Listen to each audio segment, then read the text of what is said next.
Hi! I have a problem, and by the end of this video, you will hopefully have it too. That's it if you like horde shooters. For years, I've been looking for something that would scratch my Left 4 Dead itch. Something that would remind me the high of overcoming overwhelming odds as the intense music plays, and we barely just get out alive, while the player characters banter with each other, showing off their memorable personalities. And I found it. It's dark, it's varied, it shows you that you truly don't matter, that you are disposable, because you are a part of something bigger. It will make you interested in the game's world, and it will turn you into an absolute fanatic, spewing the game's propaganda as you play, and the game's soundtrack turns you into a machine of war. I am talking, of course, about Darktide.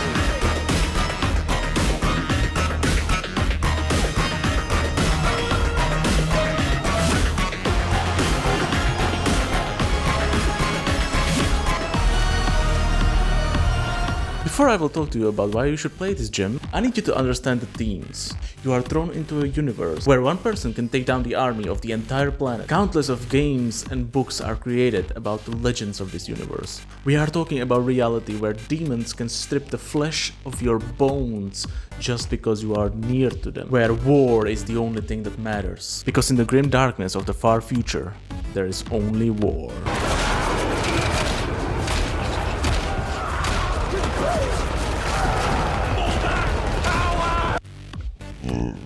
So, you're a prisoner here, one that's so disposable that everyone in the game hates the fact that you breathe the same air as them.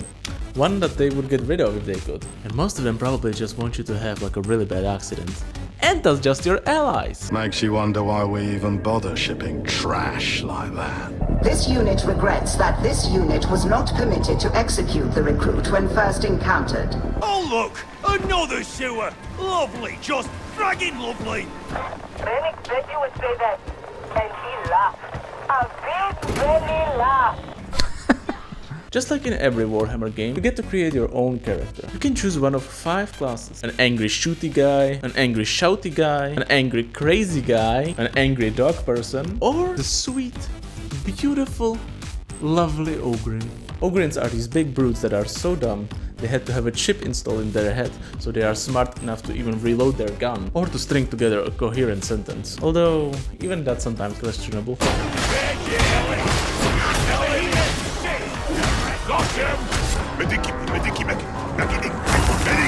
Where other characters have stun grenades, magic, throwing knives, electric mines, Ogryn has a box of grenades. Oh. No, I know what you're thinking. No. He doesn't throw the grenades. It doesn't even explode. He doesn't even know how it works. He just knows the box go boom if you throw it. So he throws it. It still works. Here, have a box.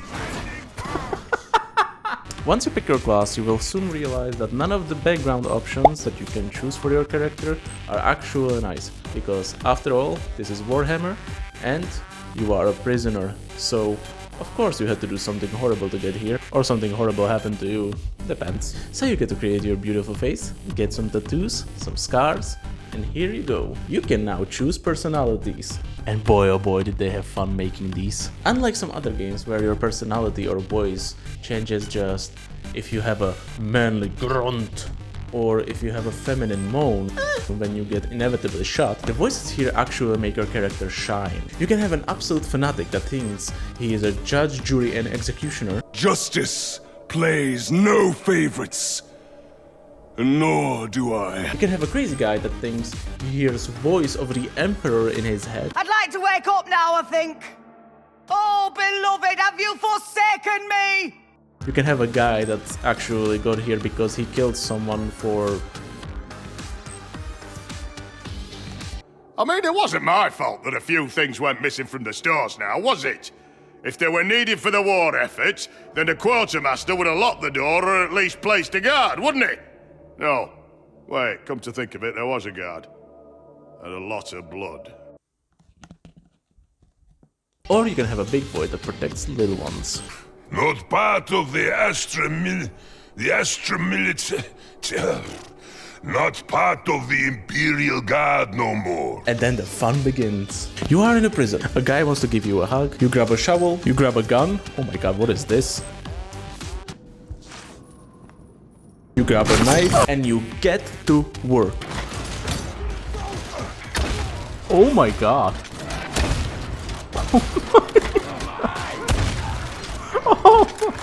I'm so sorry. At the end of this intro, you will see a cutscene where there is a horde of enemies approaching you. Allies will come to help you. You get 3 additional members, so you know this is going to be an absolute massacre.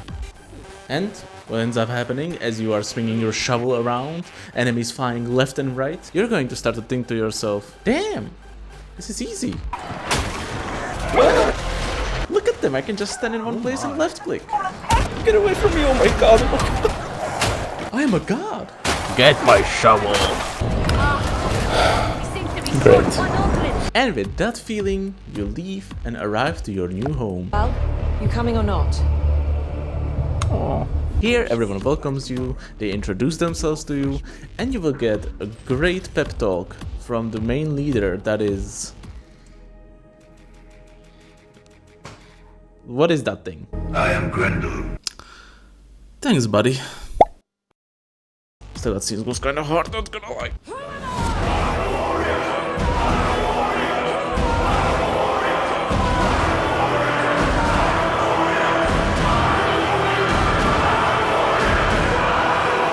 And now, you are officially a reject. A reject that works for the Empire. The immortal empire of mankind that survived for 40,000 years through endless sacrifice and legends, through propaganda, and through power of unity through violence. We are in the 41st millennium after all. Technology here is so advanced, the technopriests can take a dead body, stuff it full of cybernetics, and make it serve the mankind once again. As one of those servo skulls that you used for everything, that is like a mini computer. Or if you are a political prisoner, they will just cut off your limbs, stuff you with cybernetics, lobotomize you, wipe off your memory, and then they will tie you to a door to open it, or to a medical station to heal others, or do like some menial task that an AI could do. But since everyone hates AI here, this is your life now.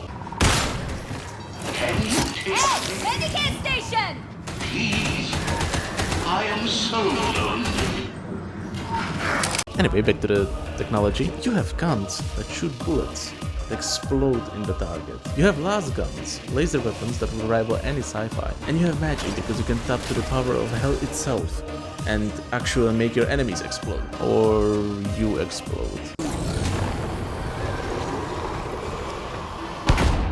It's not...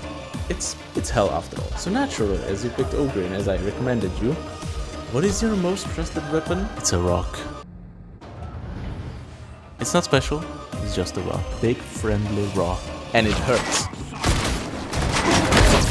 I'm not really here to tell you what the story is about. Here are some channels that are really good at it, if you wanna listen to them. Or you can play the story yourself. When it comes to me, I'm like an Ogryn when it comes to story.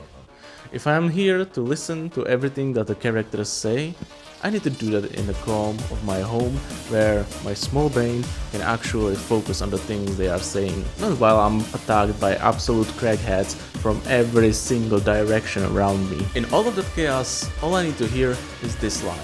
Strike team, silence please, now! And boy oh boy, is there a lot of it. Okay, I'll be honest with you. The first few hours of this game are kind of boring. You're mostly learning the ropes as you are progressing through the missions. You're learning how your skills work, what curios are, what weapons are, you know, that kind of thing. If you want to experiment, this is the perfect time to do so. On that easiest difficulty, you're pretty much getting a glimpse into what this amazing game can be. You'll even kill your first boss, but since it's the easiest difficulty, you're probably gonna kill them before the banger of a song that got me to play this game actually gets to the good part. So you're going to just stand there and be like, aw. I wanted to hear more. So you'll stay and you will try to progress and make the game harder so you can listen to more of those bangers. Or to your comrades just having a great banter. Are you having fun? I am having fun. Blood, death, screams, violence, spiritual peril. What do you think? So, you are having fun.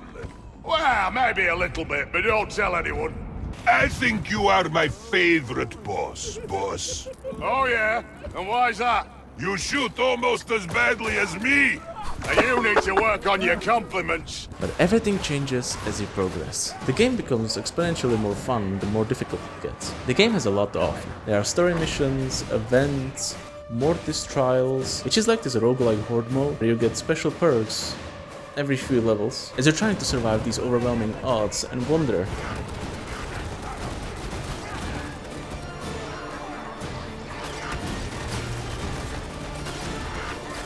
Why is there a woman moaning in my ear?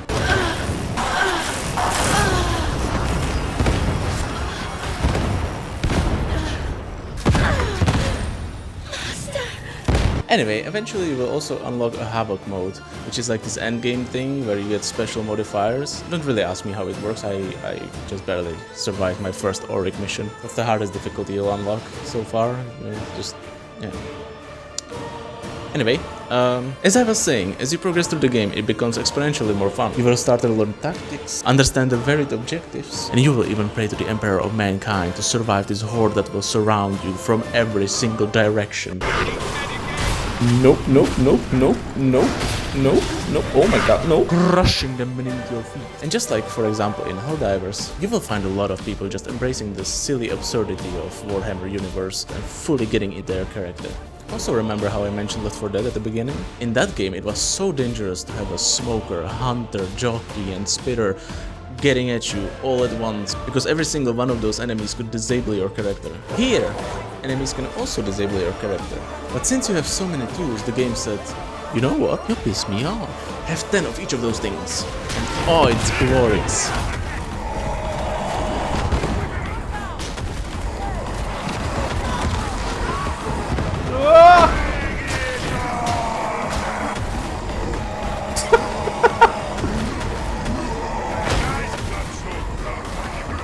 God. At the beginning, one half-naked dude with dual-wielding axes was enough to make me say, nope, turn around and get to my teammates so they can deal with it. Now, if I see these dudes, I charge right into them, because it is so much fun to just smack them around. And because I now understand positioning, weapons, dodging, and all that good stuff. And the power of teamwork. So these were the specials, and they are not the only dangerous thing here. You get occasional bosses here and monstrosities, just like in Left 4 Dead you would get a tank. Here you get a big Ogryn, which is pretty much a tank, or you get a Beast of Nurgle, which is a slug that can eat you. Oh my god, it ate me! It ate me! Kill it! And then there are the demon hosts.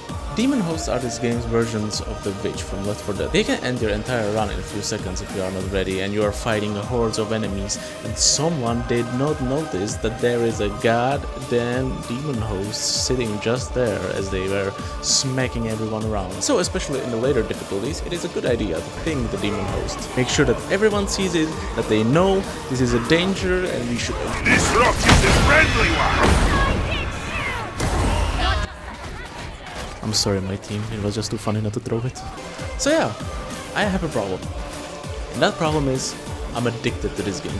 And I don't think you understand how much. I keep playing it and when I'm not, I keep thinking of playing it. When I go to bed at night and I turn off the lights, all I see is me smacking around the hordes of enemies, while the banger that is always playing there is just blasting in my ears.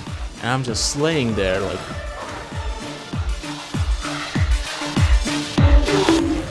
to actually do something meditative to stop every neuron in my brain to have a rave. Look, I know the game was not best at launch. I heard it was outright broken, but I could not care less. I started playing it a month or two ago, and after 3 years of development, this is one of the best games I ever played. It even got me interested in 40k universe. It made me fall into the grand absurdity and art of it all. And all of that because I heard the disposal unit and I thought to myself, damn, if the soundtrack is this good, What is the game like? I gave it a chance and you should too. So that's it.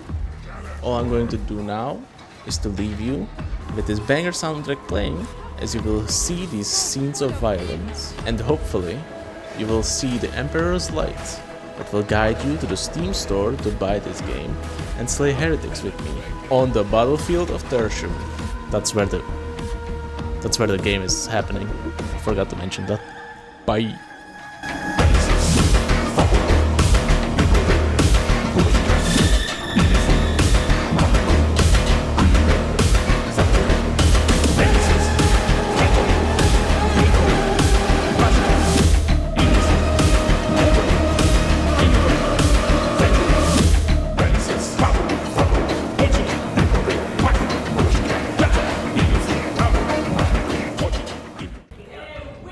To the rewards of sin! Shouting is always so serious. Arthas is not one that encourages levity. Yes, but can do serious task in not so serious way. Yes? I fear that I am not made for such contradictions.